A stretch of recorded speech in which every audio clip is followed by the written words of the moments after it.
So today's class is all about the different types of relationships that we have. And we're going to be looking at three primary types of relationships: divine mirrors, wound mates, and healthy soul partnerships.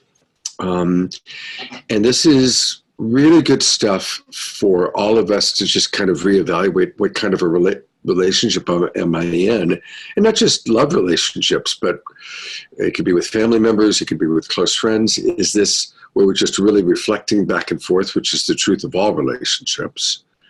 Are we wound mates, where we're triggering each other's stuff?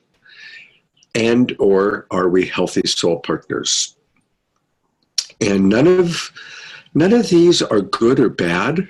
So I want to make it really clear. I mean, obviously the term wound mates could imply that it's a bad relationship. It's actually that it's a hard relationship, but filled with a lot of opportunity for growth. So that's what we're going to look at. And it's something that I think you'll find to be really, really valuable. So as always, a reminder to keep yourselves muted. Mandy, you and Adrian have a tendency to oftentimes not be muted, and I have to mute you guys. So just always try and remember to keep yourselves muted when you're not chatting. It's going to be a participatory class, and one of those classes where I'm hoping people are really going to share from the heart about their experiences. And again, there's no right or wrong, good or bad. We're all in this amazing journey of learning. And we learn through relationships. Yeah, absolutely. They are our greatest teacher. They're our greatest source of joy when it's going well. And boy, they sure are the hardest thing when it's not going well, right?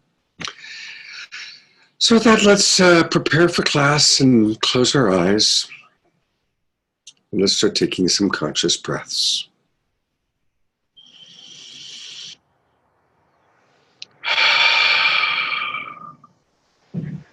And as we breathe, we come into our body. And maybe take inventory. How are you feeling? How well resourced are you? Did you get enough rest last night? Do you have enough food in your belly, water in your system? As you slow down and breathe and connect to your body, are there places where, oh wow, I didn't realize I had discomfort in the small of my back, or I still have a slight sore throat? How foggy am I? Or how alert am I? Taking inventory. What am I noticing about myself?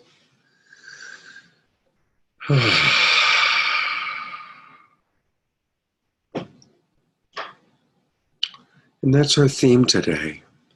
What am I noticing about myself and some of my relationships?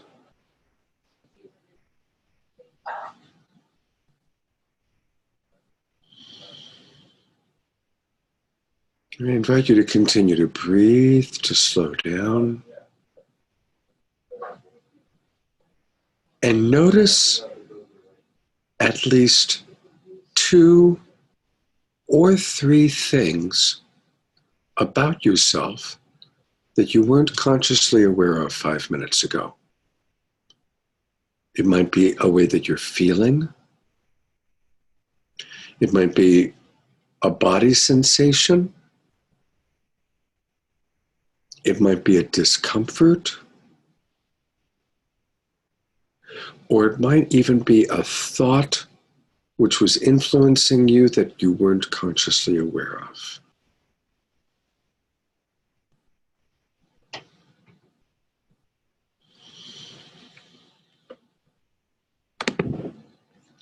And putting into the chat box, I want to invite all of you to, when you're ready, what have you noticed about yourself?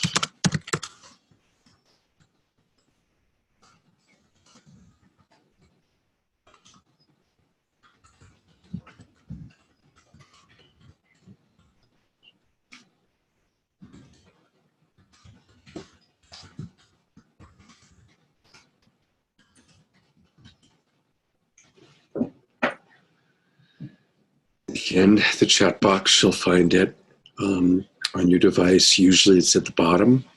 And just click chat.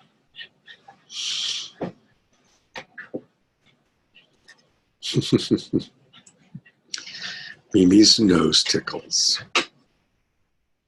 Maybe your nose just wants a little more love and attention.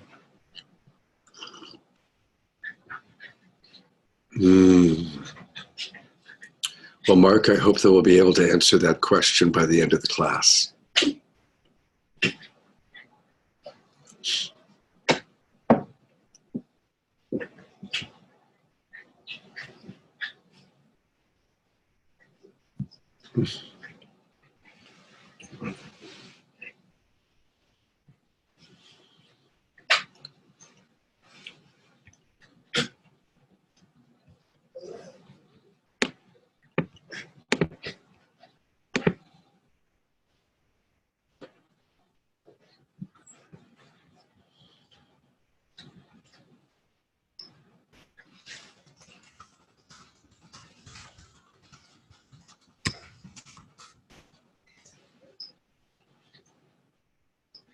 I'm really enjoying reading what you're all writing.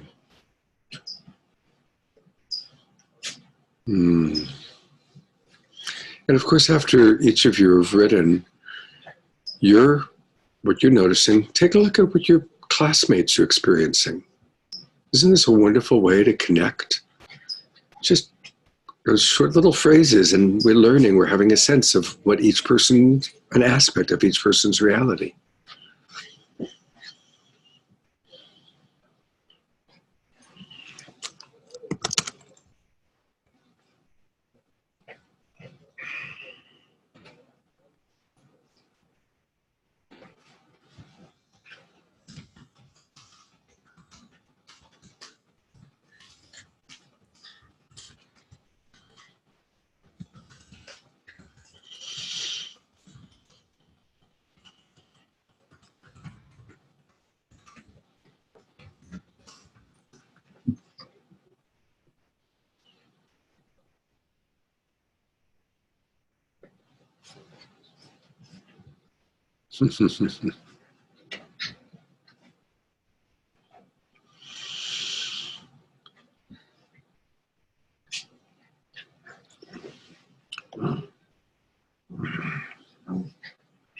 Still need to hear from a couple of you. I'm still waiting to hear from just a couple more.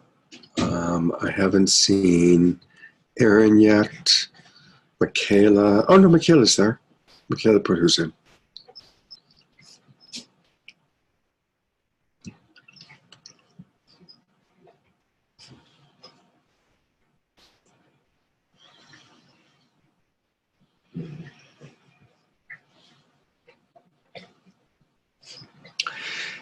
It's also interesting to see where there's commonality. 3 of us had pains in our back. And then what's a little bit different? A rooster crowing. Not everybody gets to have a rooster crowing.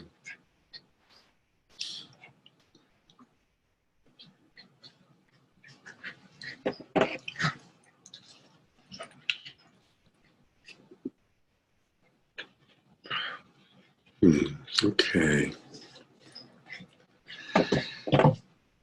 So there is a document which I'll be referencing and I'll post for everybody to look at.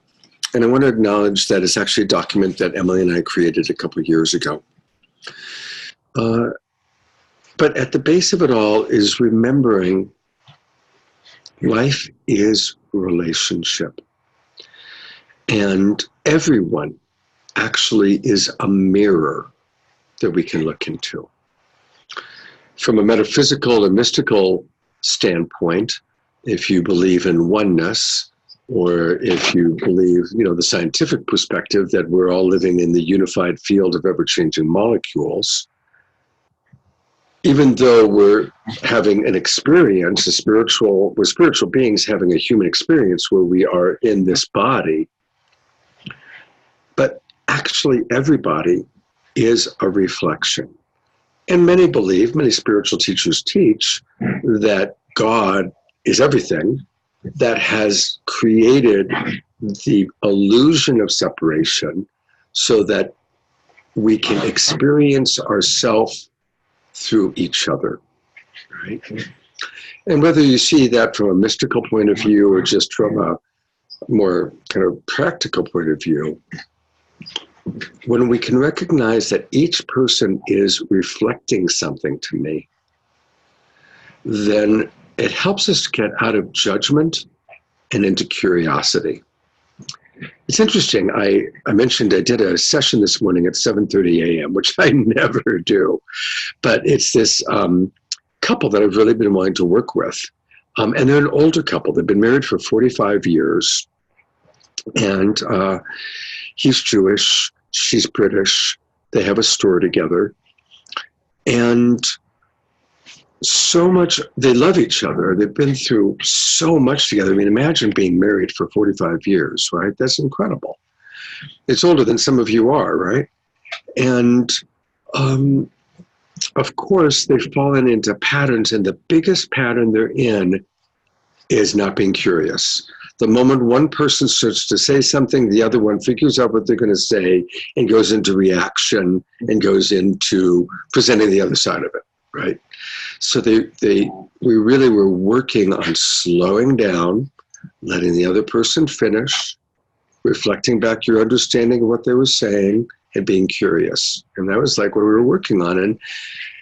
And so that's really in my mind anyway. And it's just that learning to still be curious, even if it's somebody you think you know really well, right? Maintaining that curiosity. So important, you guys. So notice, when are you immediately going to judgment instead of curiosity? Just noticing that.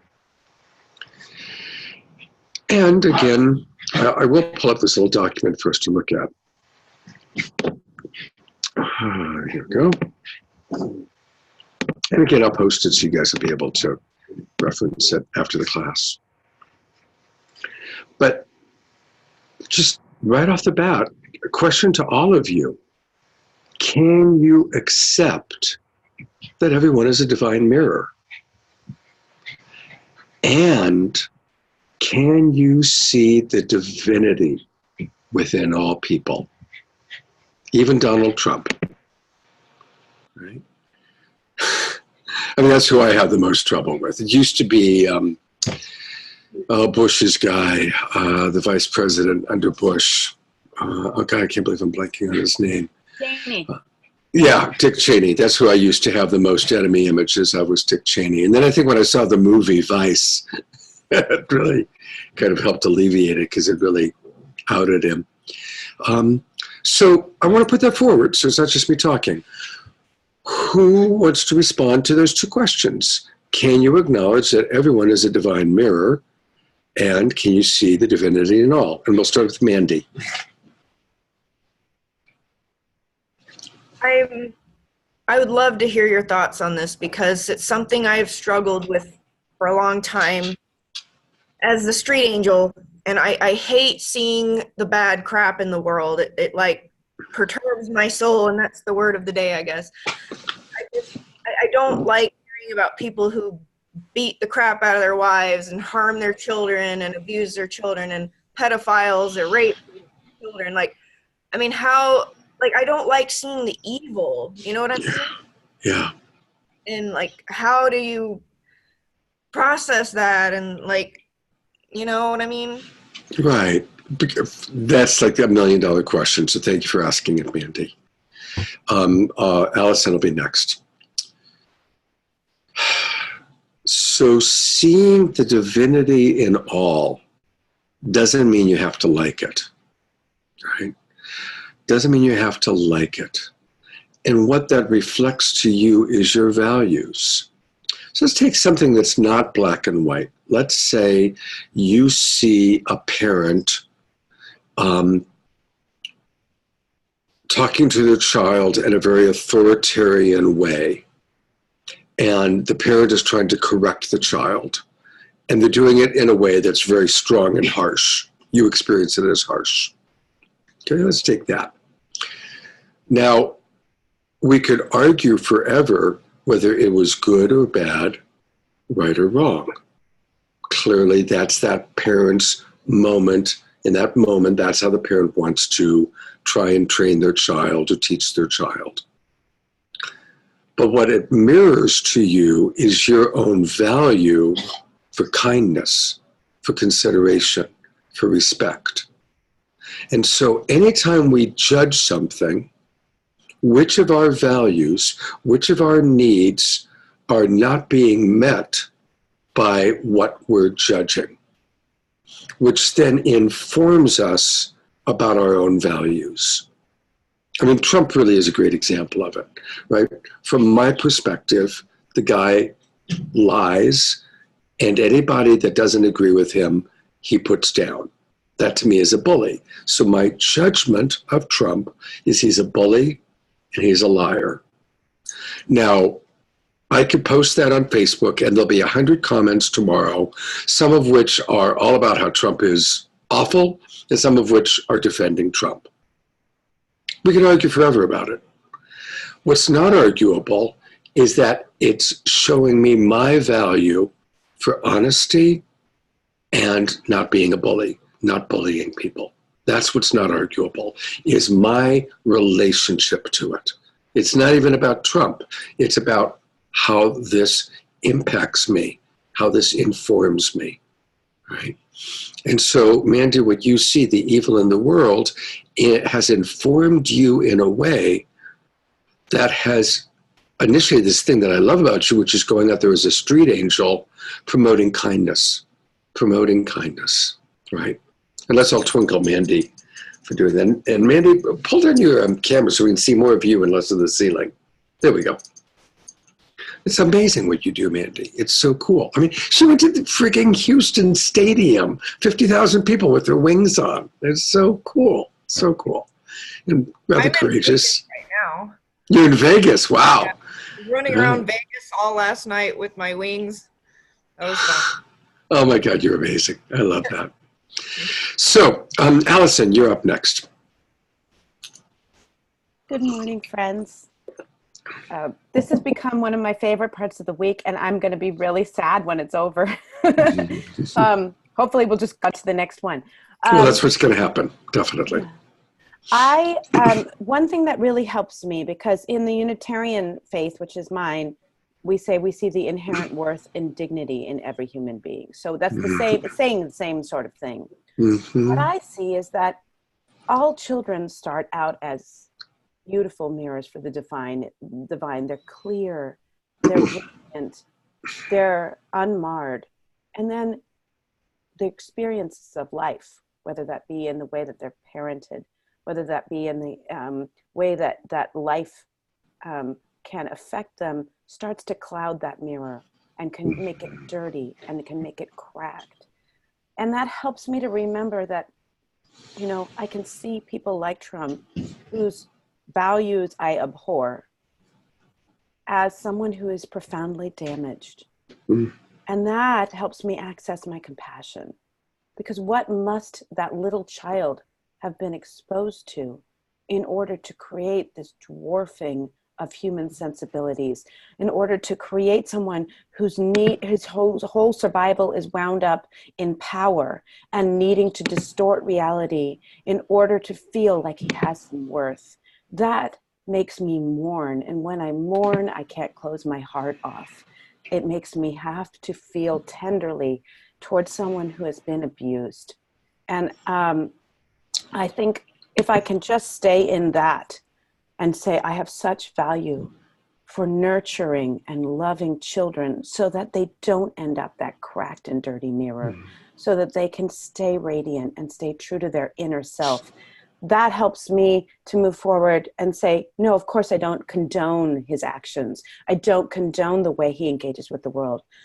But I can also see that something was done to him to make him into the person that we see now. So that's beautiful. All I wanted to say. Thank you. That's beautiful. That's Twinkle Allison. That's beautiful. And a reminder that some of the things that influence us and influence us to create the behaviors that we have So in other words, she described what happens to us personally. There's also what's happening culturally. And then there's also the ancestral lineage, the ancestral patterning that we carry. And so anytime you're working on one of your behaviors or one of your issues, or you're coaching somebody on one of their issues, look at it from all three places. To what degree is it a reaction to something that's happened to them personally? To what degree is it a reaction to what's going on culturally, socially? And to what degree is it ancestral? Yesterday, I was working with a teenage daughter and her mother, and almost everything that's going on for the teenager is cultural, right? Because she's so, as a teenager, it's all about her peer group and what's cool, what's not cool, how she projects her peer group will react to what she does. So almost everything she does is a reaction to her cultural indoctrination. As we get older, we become more and more aware of our ancestral patterning, right? So just always noticing, is it personal, cultural, or ancestral? Laura. Good morning, everybody. I just thank you, Scott, so much for all of this reminders. I want to just lean into the curiosity thing that you were talking about this morning, because it is when we're in primitive brain, right? It's so unnatural in that moment to unless we practice, right, and we cultivate a practice of curiosity. And earlier this week, we were having a discussion, Rob and myself, and there was a trigger going on, and he's like, well, what do we do? What am I supposed to do? And I said, oh, sweetheart, we just want to remember that, curiosity doesn't mean you say to the other human being, hey, I'm getting curious about you. It's just an embodiment inside. And so one of my little ninja moves is I notice when I'm feeling tight and I'm like, oh, I'm in primitive brain, giving myself a dose of empathy, and then being able to lean into, I wonder what's going on. I don't say a word. It's all in that presence, right? And Rob, it was really weird because even though he knows this and stuff, he's like, oh, that's what I can do. Oh, I don't have to do anything else other than just get a little curious. And it really does help. And I just think it helps on every level with every interaction. Fantastic. Thank you. Beautiful twinkling. Beautiful and let's twinkle. And it's funny, this couple I was working with, he hears a lot of what she says. She makes suggestions about his business, and he hears it as criticism. And I noticed that as he was replaying how he hears her talk to him, he kept using the word should. You should do this, you should do that. So I suggested, well, eliminate the word should from your vocabulary. And he said, no, that's not enough. That's not enough. Because, even if she just eliminates the word, she still is going to mean that, right? And it's kind of like what you were talking about just now, Laura. It's like, it's not just the words, but it's our intention, right? What's my intention right now? Am I really intending to be curious, or am I intending to prove my point or to make you wrong, right? Yeah. Debbie, and then we got to move on. So Debbie, and then we're going to get back to. Okay, I just want to really quick. What God had working. I was working with this years ago, and it's sort of along the lines of what Allison was saying, and that is seeing everybody as seeing their inner child, seeing them as a perfect infant brought into this world, seeing that absolute unconditional love of that being, and just leaving it straight at that. Actually seeing that essence of who that they truly are. Observing from the eyes of source is truly that observation state when you sit back and you just allow it, and like you're watching a movie. And have you ever, and I'll encourage everybody to do this. I love to do this. You go out to dinner, you go somewhere where there's a crowd, and you just sit back and you intentionally observe everybody from your heart, and you realize how much you love each one of those people, even though you don't know a damn thing about them. Just sit there and actually allow yourself to do this. It's pretty fun. So that's all. That's awesome. Let's twinkle Debbie. That's a wonderful suggestion. Maybe we'll make that a homework assignment for people this week. I like that. I also really want to acknowledge the beauty of First of all, thank you, everybody who uses the chat box. Thank you, Radiance, for sometimes putting in like the key points. And I really love what Aaron wrote. Aaron wrote something really, really beautiful. And I'm actually going to read it just because it's so lovely. What helps me to see the divinity in all is to know that every spirit is made of love for life force. The evil in the world is simply misdirected love that needs us to enlighten and ascend it with our loving words and actions. When we insist on redirecting every spirit to our highest good, we alchemically redirect said spirits to their highest good. It's a beautiful, beautiful, beautiful. So thank you, Aaron. All right, just the last little piece on divine mirrors, then we're going to move on to wound mates, which will be a very dynamic conversation, no doubt. But just want to kind of show you some questions to ask yourself. What does this person reflect back to you that might be uncomfortable? What does this person reflect back to you which feels good? What does this person reflect back to you that is difficult or painful? And what interpretations or meaning do you have in relation to this person? So again, those are great questions to ask when we are practicing seeing everyone as a divine mirror. Okay. And the more you have trouble seeing them as a divine mirror, the more that person can be a wonderful teacher for you. That's letting you know, aha, there's big lessons here, big lessons. I saw Mandy give me a twinkle on that one. So, and again, I'm going to post this so you guys will be able to come to it. You know what I'll do? I'll copy it right now and put it in the chat box.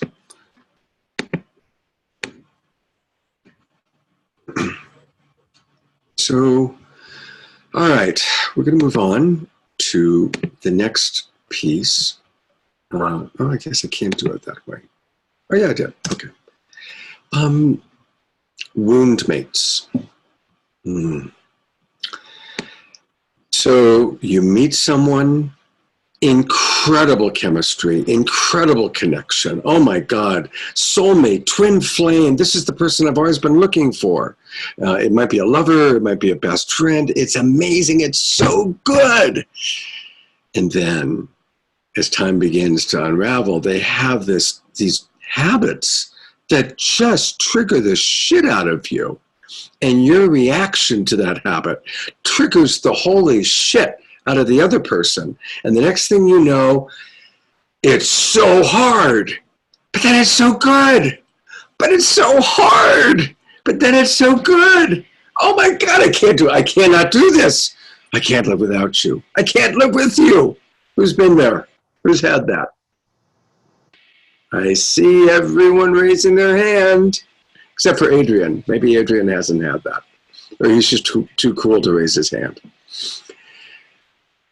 Well, that is what Emily and I coined a wound mate.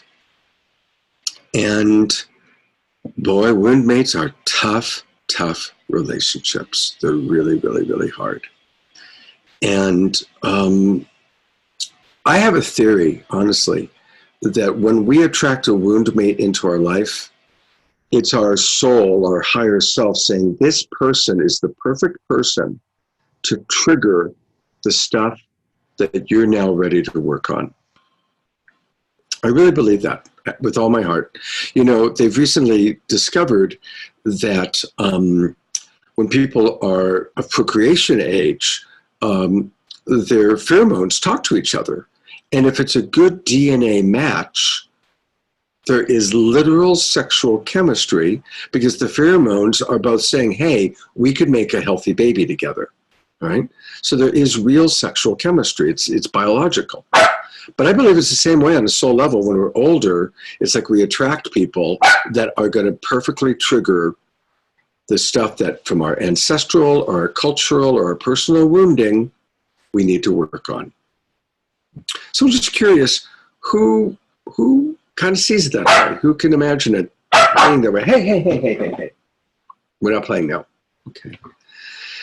So we are going to take a look at some of the qualities of wound mates, and then we're going to talk about this.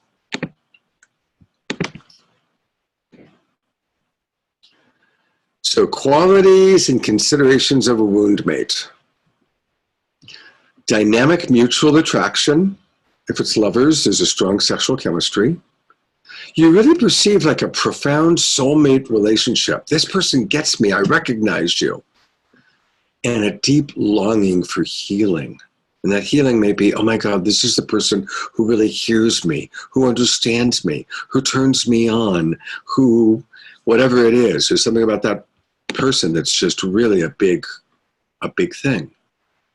But then the love-hate push-pull dynamic begins. You start going through cycles of deep connection, followed by polarization or even repulsion.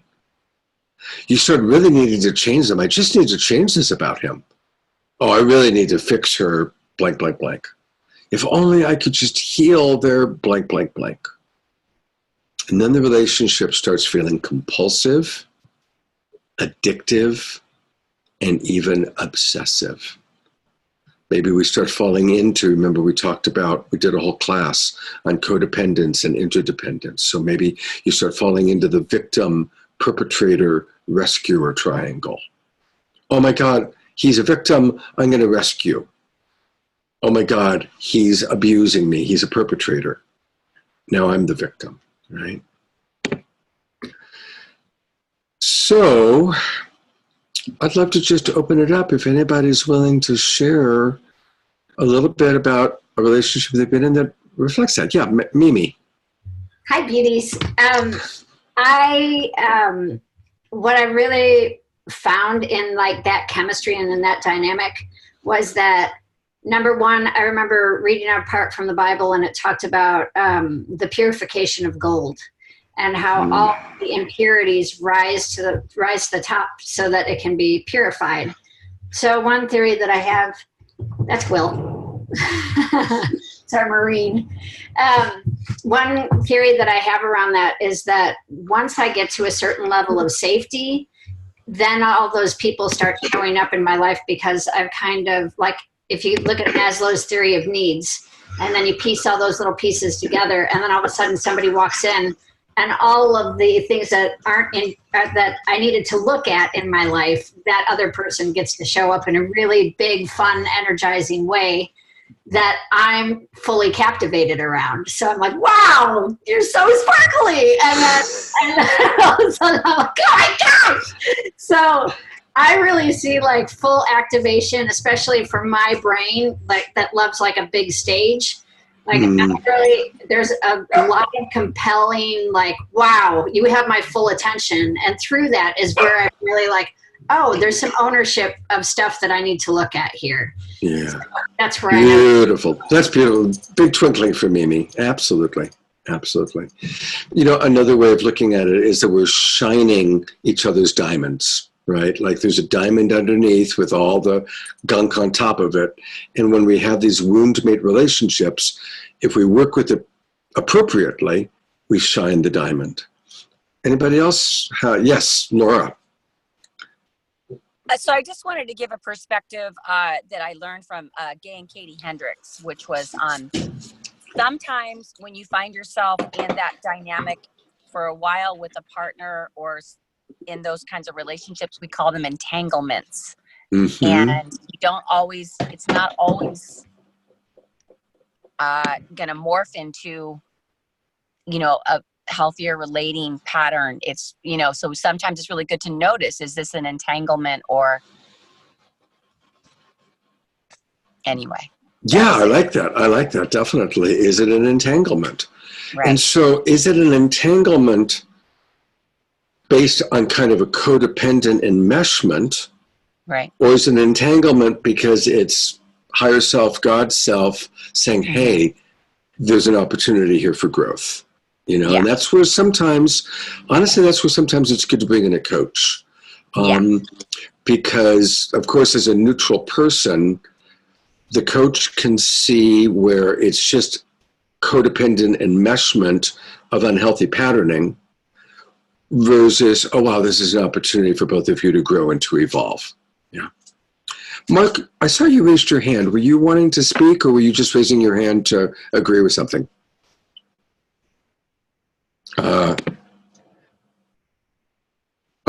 I can't hear you because you're muted. Can you hear now? Yes. Okay, I just said I'm challenged a little bit because I dental work, so my voice is a little bit. But you know, when I was looking at this, I was thinking that every relationship that I've been in has had a mix of these things. So I'd have to assume that in giving them names, you're talking about the predominant quality, because Yeah. most relationships have all of them. Well, Mm-hmm. they have all of them. I shouldn't say do have all of them. Mm-hmm. And I think that the thing that is interesting is my current relationship. It started off one way and it evolved. And so I could really see how by choice, where we both decided to grow in our relationship and go to bring it to a higher place, how it shifted. I imagine you're also leaving room for that it starts one way and ends a different way. Absolutely.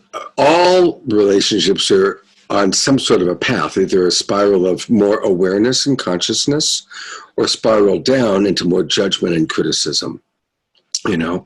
So, or sometimes it may be both. I mean, there might be both things happening. So yeah, it's all about, and I'm loving what your distinction, Mark. And yeah, of course, especially our big relationships are very complex and have a lot of different elements and dynamics and parts to it. Just to go a little further, I mean, even though my wife and I are relating on a much higher level of consciousness than we did 15 years ago, you know, when I get triggered, it doesn't take me much to fall back. Right. That's right. That's right. So it's all about learning what are our triggers, which we've had a whole class on, learning what are the 12 adjustments. Remember when we did the 12 adjustments class, you know, when am I in judgment, blame, shame, guilt, and shifting into reassurance, compassion, acceptance, right? The different things. These are all ways to have more awareness and consciousness of what's really going on, what's really happening here.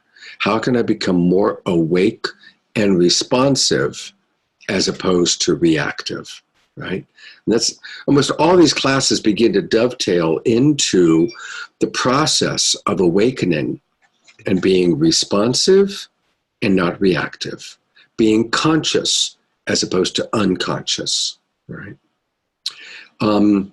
Allison, I saw your hand go up, and then Adrian, and then Anna Prabha. I wanted to ask a question, actually, because the time that I was in that kind of dysfunctional relationship, or it was dysfunctional for me, may not always be, was when my need to be a helper, a lot of my idea of who I am as a person is built around being a good listener and helping people to get more deeply in touch with their inner being. And I would imagine that a lot of us have that because of this class. Yeah. And this particular person was very manipulative and did very consciously ask me for help. And then I felt I was being drawn into collusion with some of his deeper work that was not something that was my place to deal with. He was a compulsive liar. And so this person told me a whole story about these wounds that didn't actually occur. And so I was trying to be a good friend and help him in his healing process. But what he really wanted was just to keep me there because there was more story coming out all the time. And none of it was real. And I'm wondering if anybody else has ever had a situation like that where you feel like you're asked to share your gifts, whatever those are, in a relationship, but they're not actually being employed for real healing. They're being employed so that so your attention is drawn into this and you're sort of trapped in this cycle.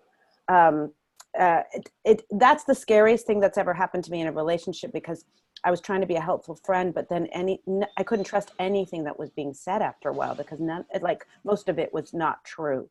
And especially because I'm so drawn to become a relationship coach, it really scared me. And I'm not really sure how to defend against that because I just assume most people are telling the truth.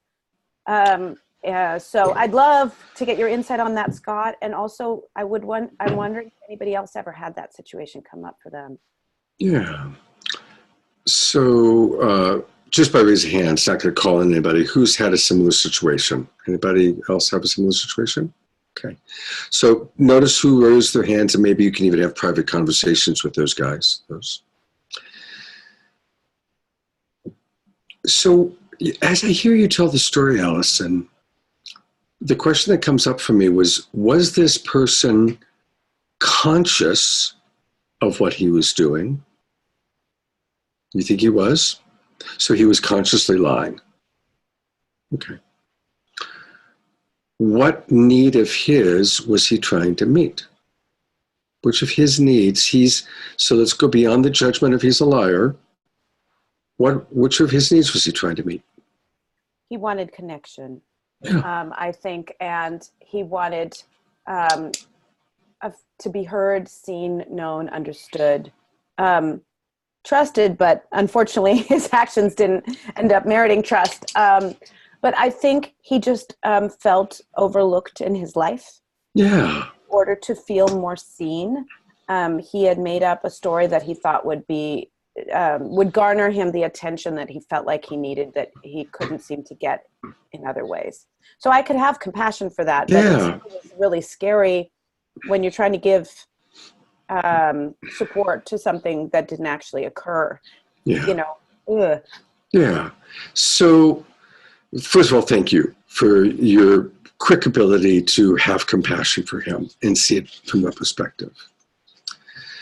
And certainly, and interesting, next Saturday, we're going to be working on how to set boundaries with compassion. So definitely, as human beings, we need to set boundaries, but also almost all of you are on the coaching track. And as coaches, you're going to need to set boundaries also, because people will want you to listen to their story for a very long time without paying you, right? And so as you shift from just a good friend who listens into a professional coach that this is how I make my living, right? For those of you on that track, it's a whole journey of learning how to set boundaries with compassion, And there are definitely people out there that are so desperate to be heard, so desperate for connection. And oh my God, here's this beautiful soul, because you're all beautiful souls, you're all beautiful beings, willing to listen with empathy, with compassion. Oh my God, that's a really great thing. I want that. And of course you feel the longing, and you feel, like Allison said, she prides herself on being a good listener. And that's beautiful. And there's a certain egoic attachment to that. I'm of value in the world because I'm a good listener. I'm a good person because I'm a good listener. I have a better chance of getting into heaven because I'm a good listener. I mean, I'm kind of exaggerating to make the point, and not just about you, Allison, about all of us, right? I've got my Messiah complex, right? So we're vulnerable because we like to listen, we like to give empathy, we like to get acknowledgement for how good we are at that. And so we're going to attract people that are going to pull on us in those ways, right? Right? Who can relate? And so it's all about learning to set boundaries with compassion. How to really know what's your boundary, what's your limit. And we're going to work on that. That's next week's class. So I'm not going to go any further, but we are going to address it in next week's class. Last piece, just on this example. Even though you were empathizing with a lie, a story that wasn't true, it's an opportunity for you, again, as a divine mirror, to look at what is this teaching me about discernment, about tuning in to, is this person telling me a true story, and is it about the story, or is it about their need for connection? And there's a lot of opportunity for growth and evolution for you in what this person provided, Allison. Yeah. Okay. Wound mates. Adrian's next, and then it was Anuprabha.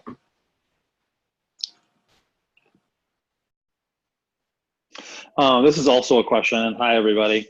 Scott, a little bit earlier, you were speaking about the difference between being in a codependent, enmeshed, say, unhealthy dynamic, as opposed to being in a challenging, divine, putting words in your mouth, but helpful situation. In particular, you spoke to being helpful as a coach and helping someone as a neutral person or party determine that. I'm curious if you could speak more about that and what might you might see as being a distinguishing qualities or traits, because it seems like one could be in a really enmeshed and codependent dynamic, and being in that, there's lots to learn that is inherently a divine opportunity to do so much growing. It seems like a challenging thing for me to kind of wrap my head around. Okay, well, what is a clear distinction between those two? Because it seems like there's overlap. Great question. So here are a couple of things to look for. Toxicity. Are they talking to each other or enabling behaviors that are toxic? So a classic example is if addiction is in the field. Is one person enabling the addiction because they're getting sex? Or is one person enabling the addiction because they're getting money, right? And are they enabling each other in ways that are creating clearly hurtful consequences because of what they're getting out of it? So that's one example of something to look at. Another example is, are they in an abusive, is there emotional abuse or verbal abuse going on? That again, the person who's experiencing it, who I'm just going to say for right now, who's the victim, why are they enabling that? And why are they putting up with it? What's the trade-off, right? And then the most important thing is there enough love left that they can own their own stuff, self-reflect, and work on changing? Or are they so triggered by this person that they can't even look at it? They can't even see it. I forget who it was, but somebody said once contempt replaces love, the relationship is dead. And that's like a really good marker that I look for. If I see contempt, it's pretty well done. But if I see a lot of hurt, but still the longing for love, the longing to love and be loved, the longing to find a way to love, then there's still the opportunity for growth. But if there's contempt, if one person's reached that point where I'm just disgusted by you, and I look at you and all I see is shit, it's time to take a big, long break, and usually it's time to change the relationship. But sometimes I see that, God, there's so much pain, even if there was, let's say, an affair, but they're still looking for reasons to love, still looking for hope. Right? Does that help to answer the question? Mm-hmm. Yeah. Let me see if there's anything else that comes to mind. I love that question. It's a great question.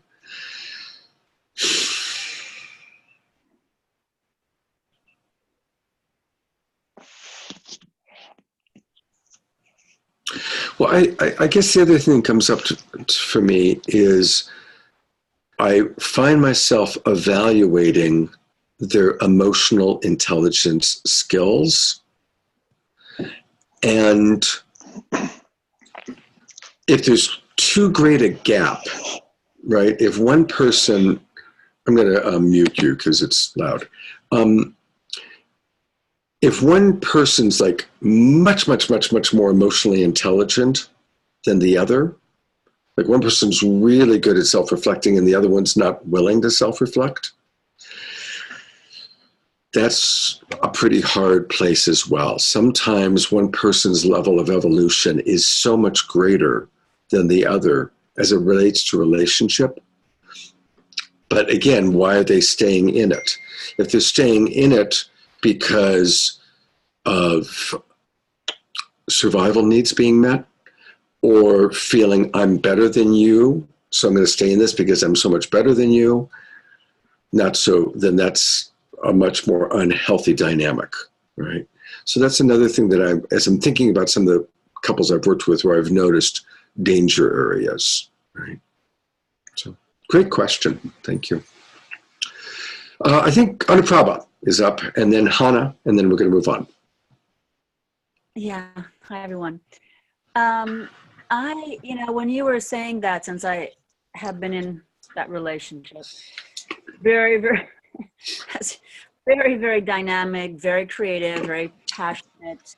So, and then the opposite came in, very, very strong. And what I felt, just as I was listening to you, was this huge collapse in my body. It's just like, that just collapsed into that, how deep I was in it. And my nervous system, and how I had to pull back just to, save myself, really, in my nervous system. My nervous system could not do it.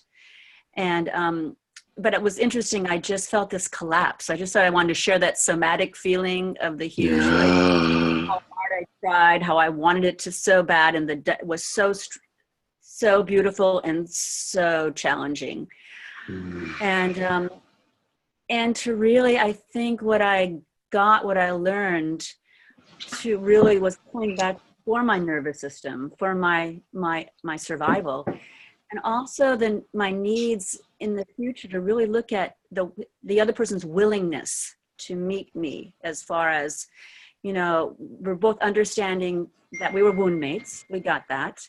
And so, and I would just override that because I just thought, I needed to really wait for the other person to be as in it as me.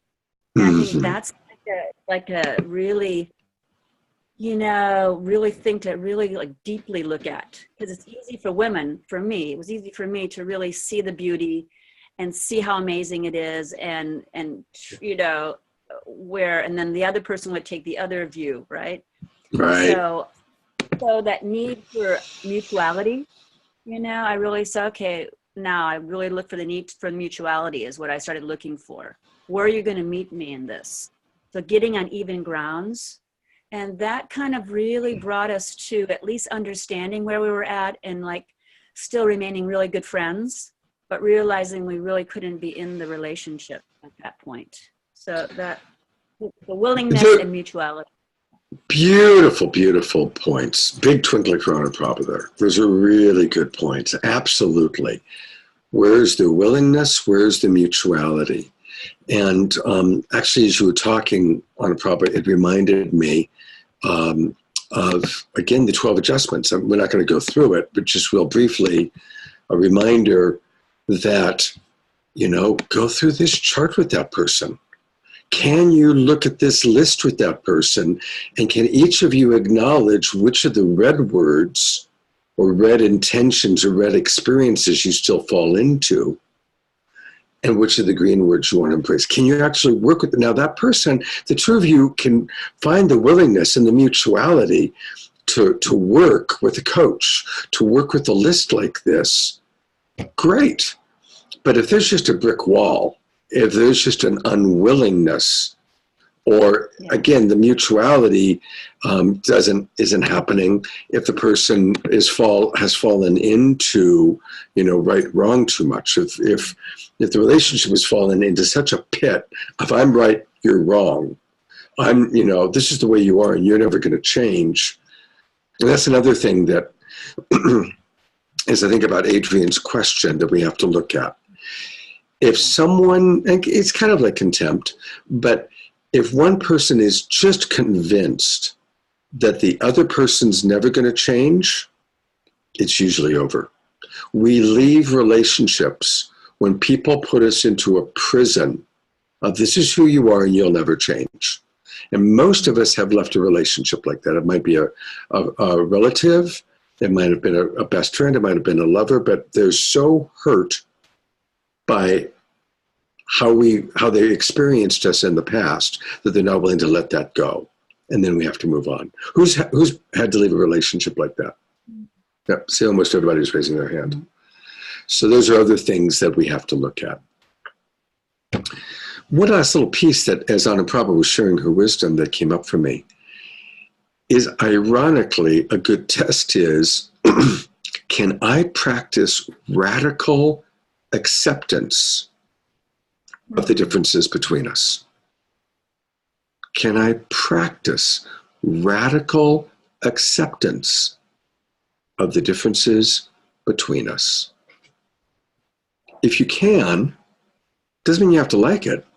If you can practice accepting it, you probably can continue to work in the relationship. But if you just can't accept it, then you're constantly going to be trying to change that person, and that person's going to resist. And we're in the loop, and again, once you're in that place where you have to change the other person in order to be happy,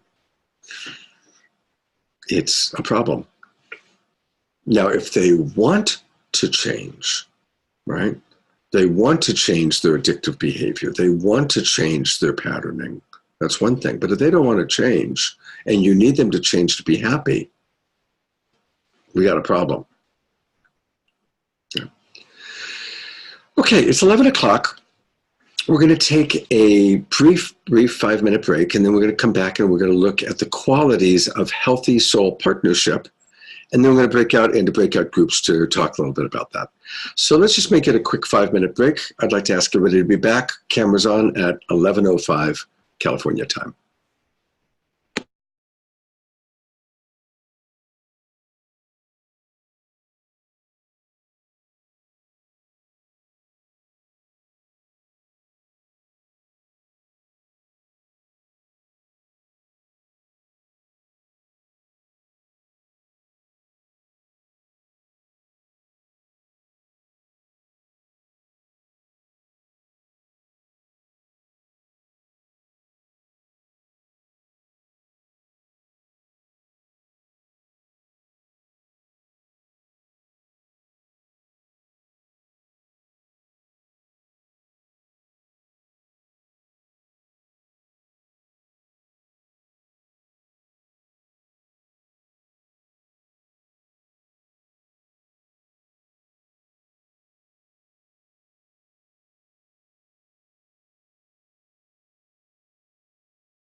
I'm also sending it to you in Facebook Messenger.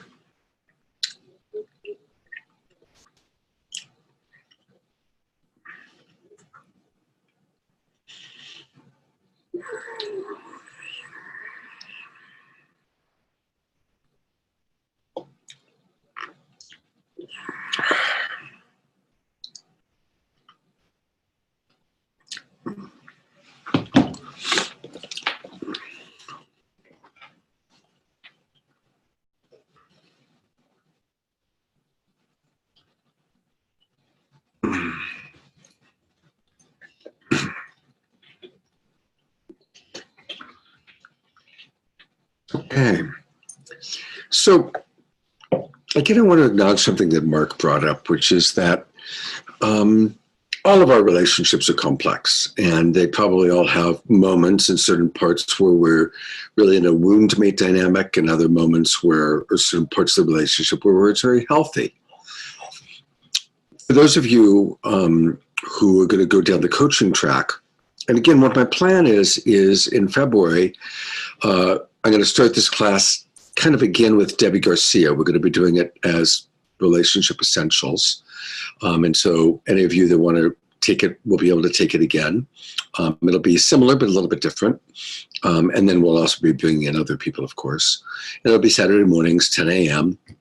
But then I'm also going to have a Love Coach training course. And those of you that are part of that, we'll figure out when we're going to meet. We'll figure out whether it's Sundays or whether it's on an evening.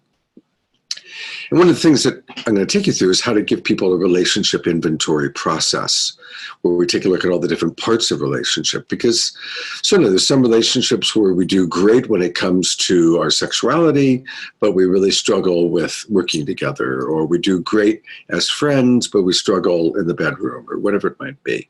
So yeah, our relationships are complex, and it's finding out which parts are struggling that, so I just want to acknowledge that. So I don't mean to be too simplistic as we go into the qualities of healthy soul partnership.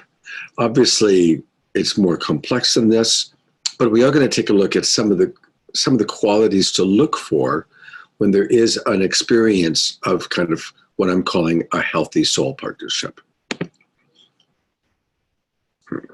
Let me now pull that up. Oops. Where are we? Here we go. All right.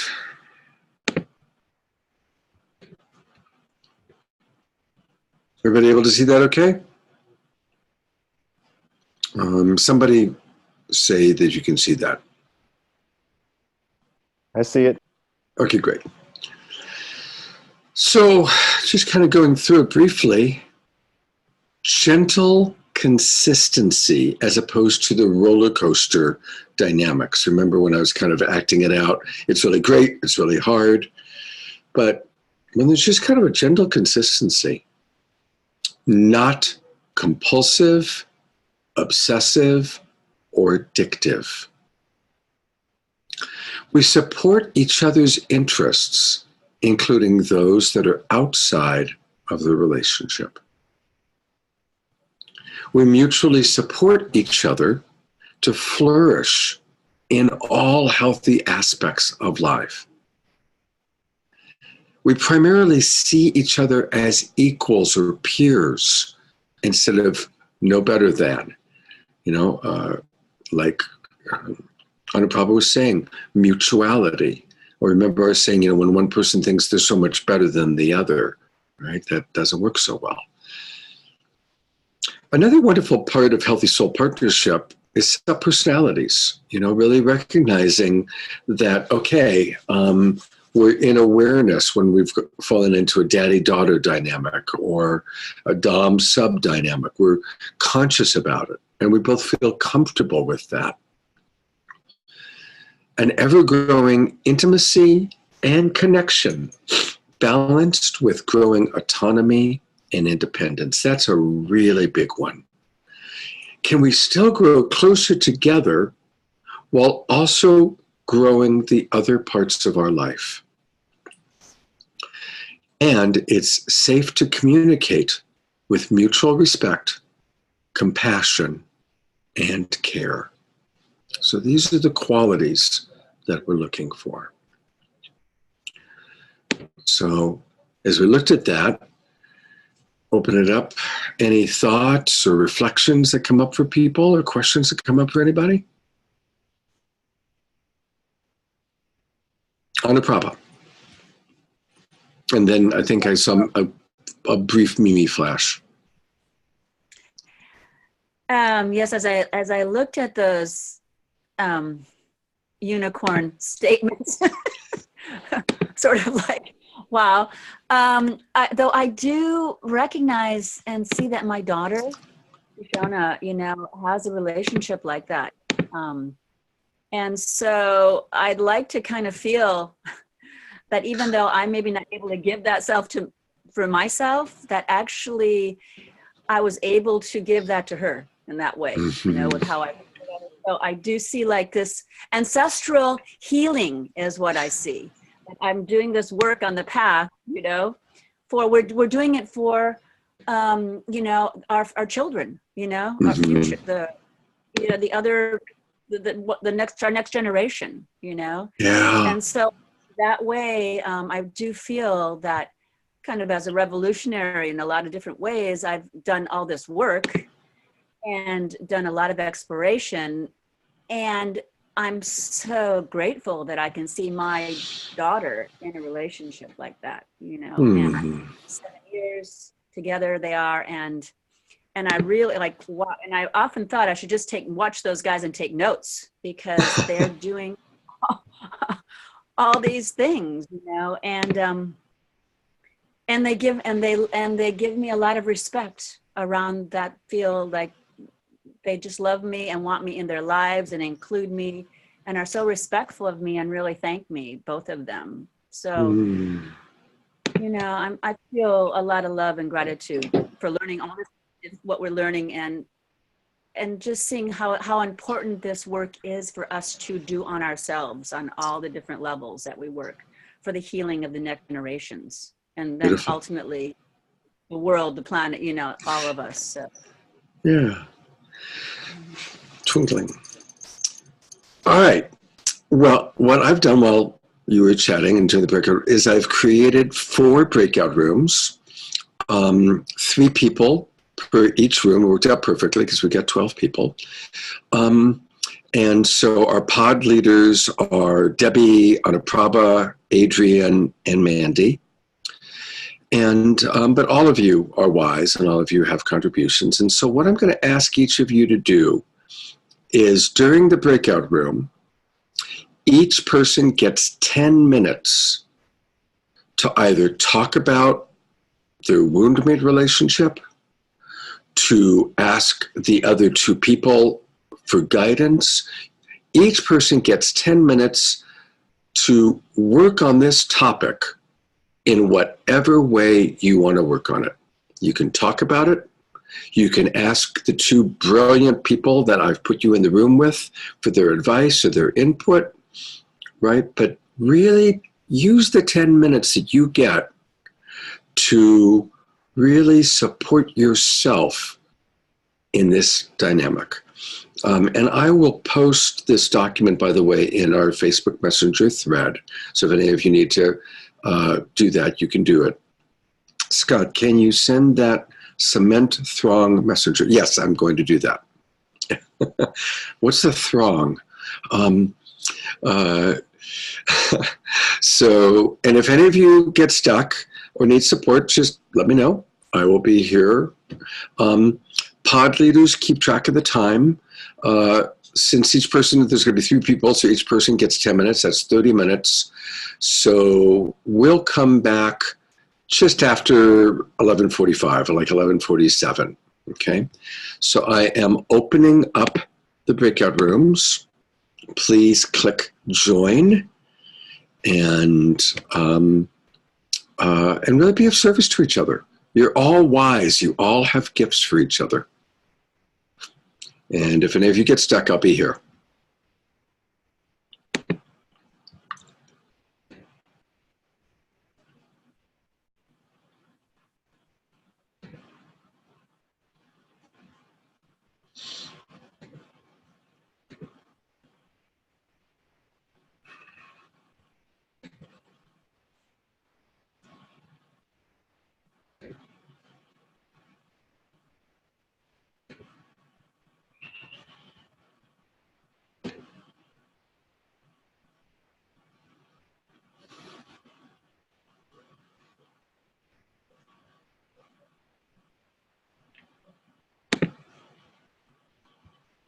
that's rah-rah, that just, it's not normally giving us good advice.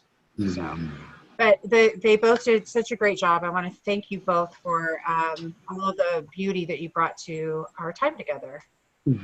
Beautiful. Thank you. And thank you, Goddess of Gratitude, Debbie, for reminding us about the power of gratitude. Thank you.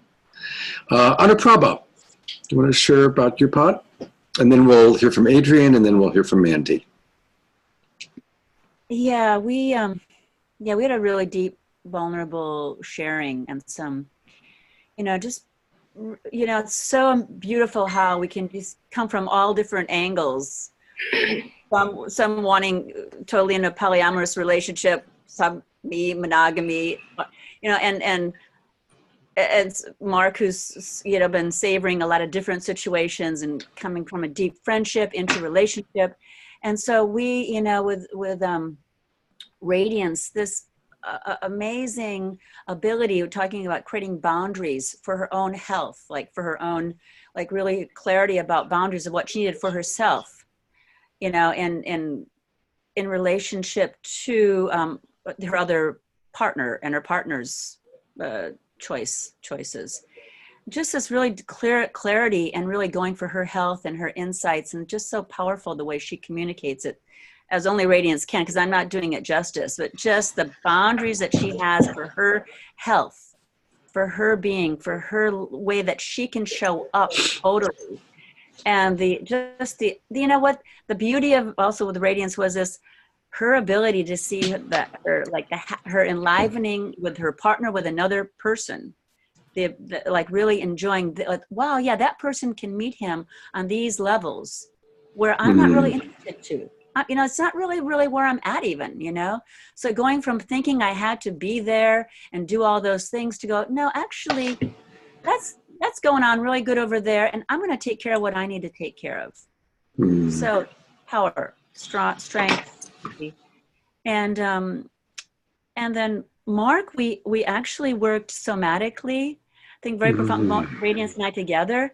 I kind of took a piece. We went in, and Mark was super vulnerable, and then Radiance jumped in, came in, and so we both gave this somatic session, which really I felt Mark really like vulnerably went into, and we came up with this really kind of totally way of working at with a trigger that comes up for him in his relationship, and he felt like, wow, this could work. This felt really empowering, so.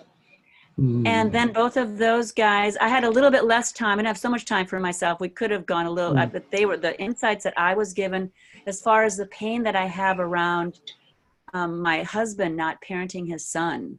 And really give so much. And I realized I didn't even start out going there. I didn't even start, but Radiance pulled me, like, just felt like this throat thing, and that, which I have with my throat. And I'm like, oh yeah, the anger. And I'm like, yeah, wait, let me just go where that started with the husband, the father, my son. And so again, we work somatically in this way, and feeling the feelings, feeling those emotions, and going back to ancestry stuff.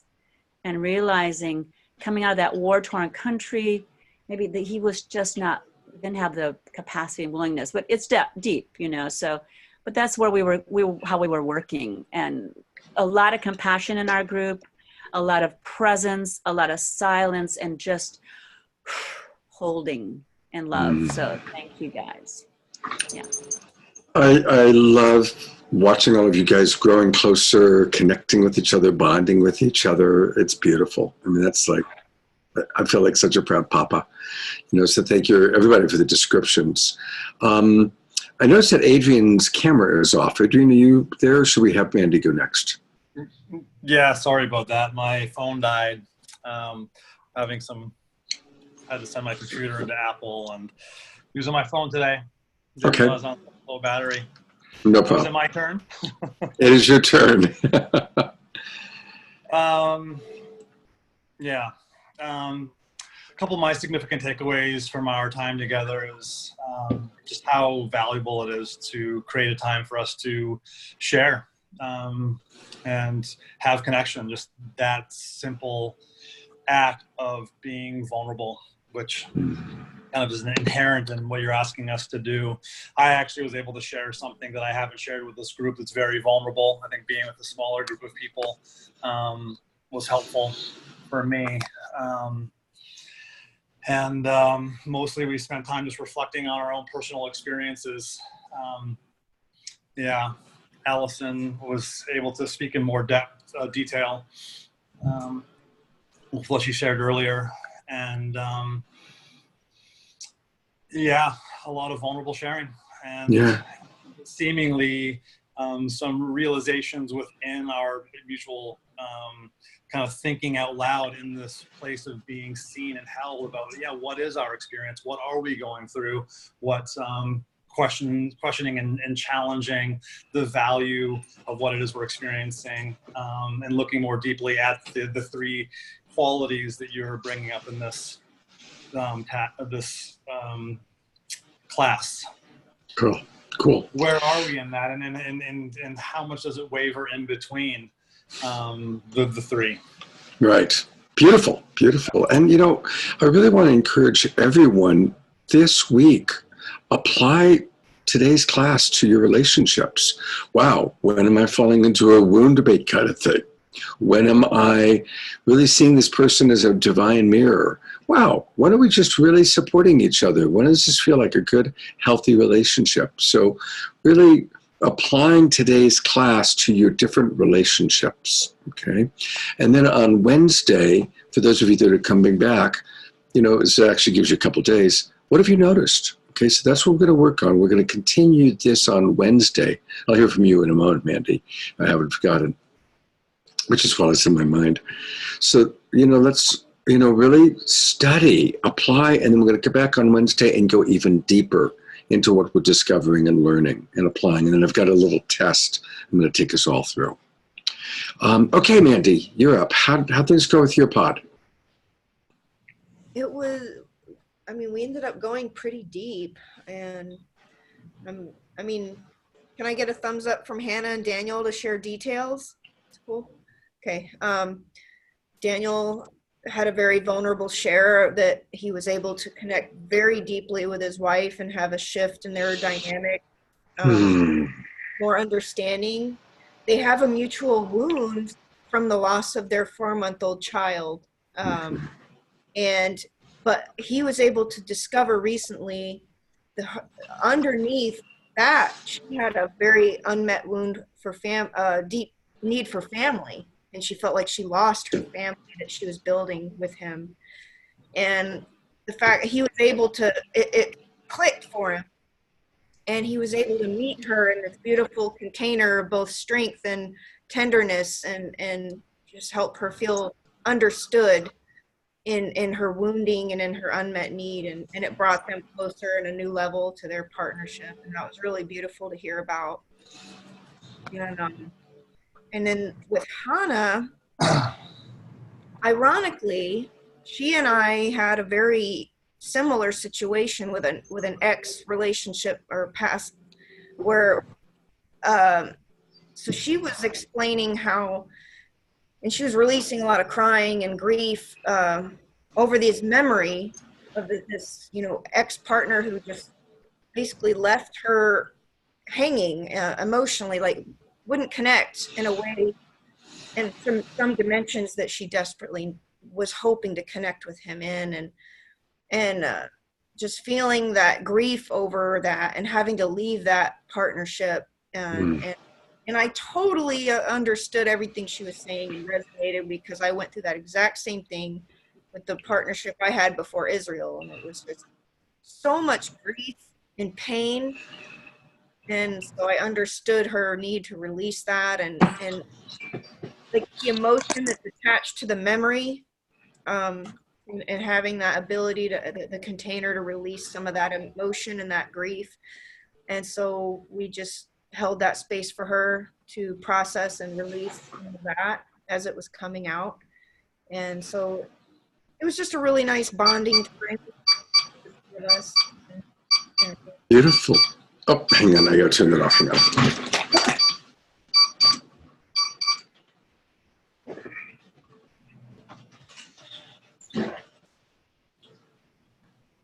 Thank you. Well, that brings us to 12 noon. A couple of things. Most of you know Candace, and as you know, she's got the issue with being blind, and she had trouble getting into the class today. Would any of you like to volunteer to reach out to Candace and walk her through the class? Walk her through what you learned today. Does anybody feel inspired to make that offering to her? Mandy, thank you. Thank you. I really appreciate that. That's awesome. The only thing, though, is I'm in Vegas, and I don't know if I can do it today. Is it something that's needing to be done today? Nope. It doesn't need to be time urgent. But if you could just, I'll give you her phone number, and just give her a call or text her and let her know that you'd be willing to do that. That would really be wonderful. Okay. Yeah. And you guys can work out the timing. On a problem. Yeah, I can also help with that, just as long as it's not today. But yeah. So if you have a challenge, man, I can also help. Yeah. I just can't do it today either. Okay, you know what I'll do is I'll start a text thread with both of you and Candace, just, letting her know, sorry you missed the class. Anaprabha and Mandy have both volunteered to, kind of walk you through what today's class was all about. And I think you should really enjoy that. Thank you. Thank you both.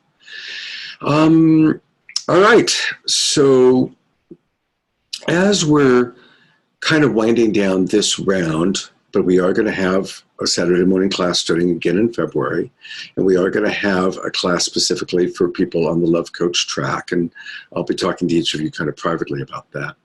I want to encourage you to reach out to each other. I really love that last Wednesday, a group of people stayed after the class and continued doing the work together. Thank you, Daniel, for letting us use your Zoom. And everybody reported that the people who did that got a lot out of it. And so, now that you've learned most of the basic tools, well, I should say you've been exposed to most of the basic tools. We're also learning the tools, right? I'm still learning and I've been teaching them for 20 years. But it's practice. Now it's practice. Now practice these tools in your relationships. Go back into we've recorded all these classes and they're in that new YouTube channel. Go back to the YouTube channel. Review the classes. If you've missed a class, watch it, right? This is all available to make it easier for you to learn and practice. Take, Mandy, watch a couple of them with Israel. Allison, pick one to watch with your husband. Watch these classes with your significant relationships. Pick out the ones that you think that most would relate to. Try not to present it as, you need to watch this class, but more as, hey, let's watch it together and learn together, right? Healthy soul partnerships. So there you have it. Thank you, everybody. I also really look forward to our class on Saturday mornings and Wednesday nights. Yes, Mark? Is there a gap between this ending and the other one starting, or did you just keep going consecutively? Good question. Debbie and I are going to figure out this week when we're going to start the new one. I'm kind of leaning towards starting it just after Valentine's Day, but haven't made a decision yet, but we'll decide this week. I don't anticipate there being a gap. There may be 1 week that is kind of a transition where new people or potential new people can meet some of the people who've previously done it. We might do something like that. But pretty much you can count on every Saturday morning, and especially, Mark, because you kind of came in later, you'll be able to, pick right back up.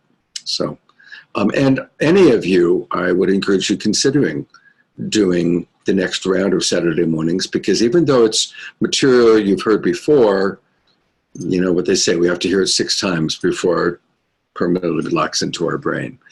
And what will happen is those of you that do come back into the Saturday class, you'll be pod leaders because you've been through it. So it'll be a way for some of you to graduate to the next level. So, all right. Allison, I'll send you my personal Zoom link, yeah? And take care, everybody. I love each and every one of you. Have a wonderful weekend.